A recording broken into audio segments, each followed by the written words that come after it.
1985 कराची, रोशनियों का शहर।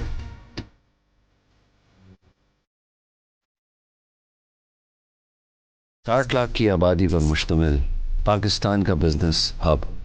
1980 की दहाई में पाकिस्तान रूस अफगान जंग का एक कलीदी किरदार था। आज सुबह आपने खबरों में सुन लिया होगा कि अफवाज पाकिस्तान पड़ोस में होने वाली जंग के लिए आमदोरफ्त का वाहिद पोर्ट कराची था।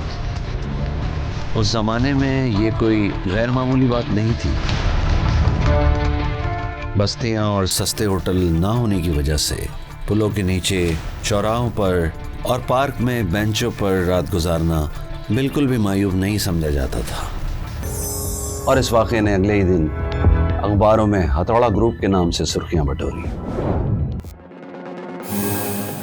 हथौड़ा ग्रुप, ये कौन लोग थे, कहाँ से आए थे, क्यों आए थे और आखिर इन तमाम वारदातों का मकसद क्या था? कुछ लोग बेकसूर लोगों की जानें क्यों ले रहे थे? ये वो सवाल थे जो उस वक्त हर पाकिस्तानी के जहन में गूंज रहे थे कि आखिर ये सब क्या हो रहा है, लेकिन किसी को समझ में नहीं आ रहा था। अखबारात और जराइद मुख्तलिफ कहानियाँ सुना रहे थे। चंद हफ्ते बाद सिटी स्टेशन पर 3 अफराद कत्ल हुए। ये तीनों प्लेटफॉर्म नंबर 4 और 1 पर रात के वक्त बेंचों पर सोए हुए थे। उसी रात कारसाज और एयरपोर्ट हॉल्ट के दरमियान रेलवे ट्रैक से एक और लाश मिली,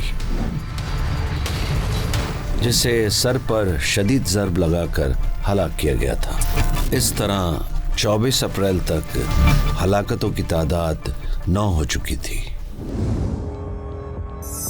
1985 उस वक्त मेरी उम्र थी कोई लगभग 12-14 साल।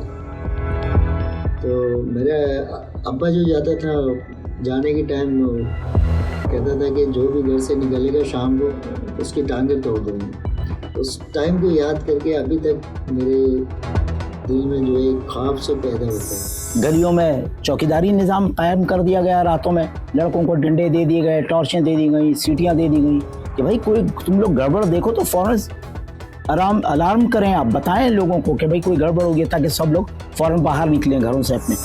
और फिर लियारी नदी के करीब पेश आने वाले वाक़े ने हुकूमत और इंतज़ामिया को हिला के रख दिया।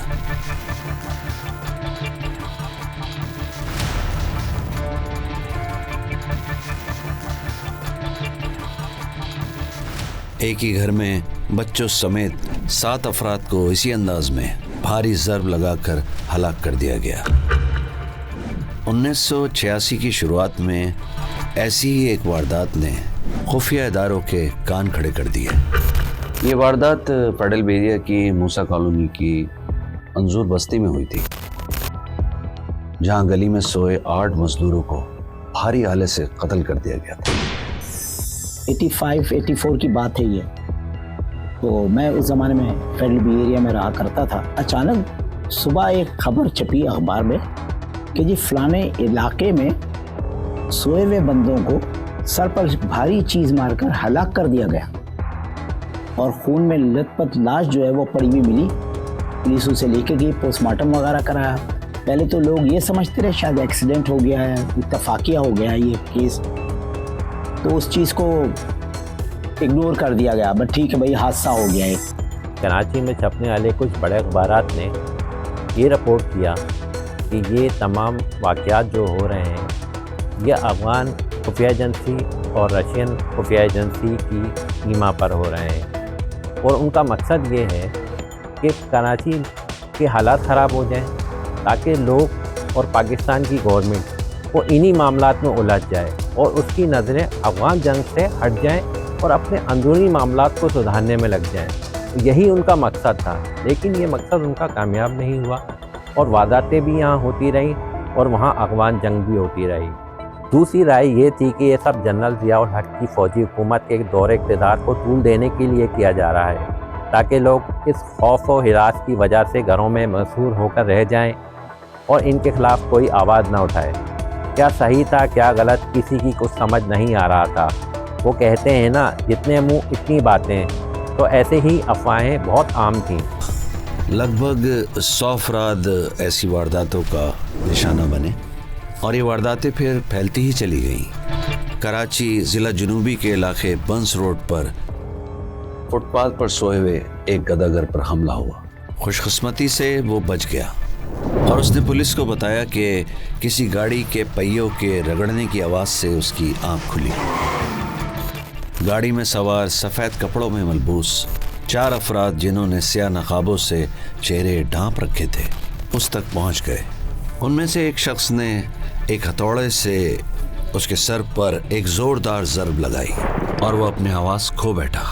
हमलावर उसे मुर्दा समझकर वहां से फरार हो गए। इलाके के कुछ लोगों ने मिलकर उसे हॉस्पिटल पहुंचाया।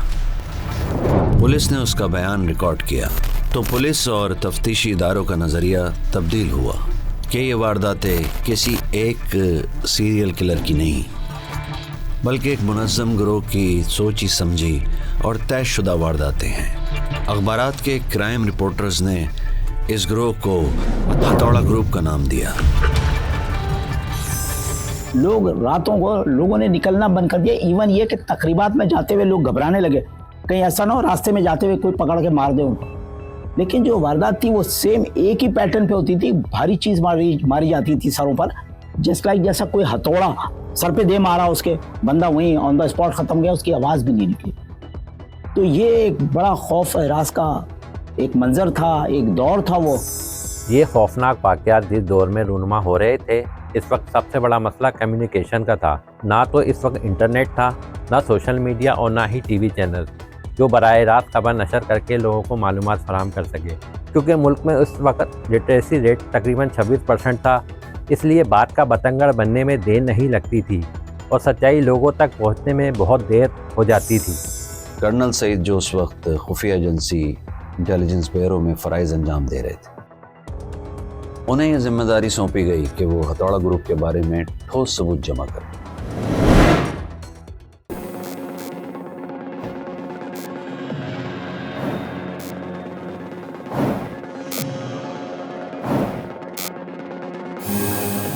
उस ज़माने में पाक अमरीकी ताल्लुकात उरूज पर थे।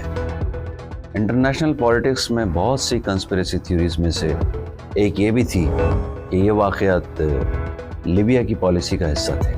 लोगों के दिल में इतना ख्वाब था, इतना दहशत था कि डर लगता था। लोग नमाज़ पढ़ने में भी बहुत मुश्किल से जाता था कि हथौड़ा मार गुरु आके सर पे ना मार दो। आईबी के कर्नल सईद के साथ मिलके हमने एक तफ्तीश की इसके बारे में और आखिरकार एक छापामार कार्रवाई में हमने अम्मार नामी बंदे को जो है वो हिरासत में लिया।